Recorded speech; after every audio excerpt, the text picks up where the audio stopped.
ทำไมวันนี้ฝนตกหนักจังเลยเมื่อไหร่จะหยุดเนี่ยวันนี้อยากได้ลูกอมไหมครับผมซื้อนี่มาให้กระต่ายขาว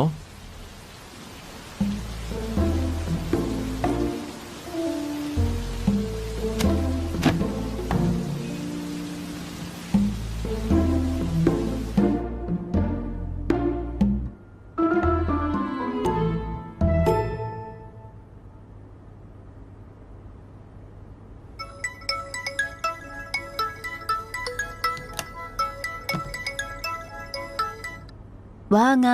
มีอะไรเหรอผมอยากกินข้าวห่อไข่ฝีมือคุณอะไรนะ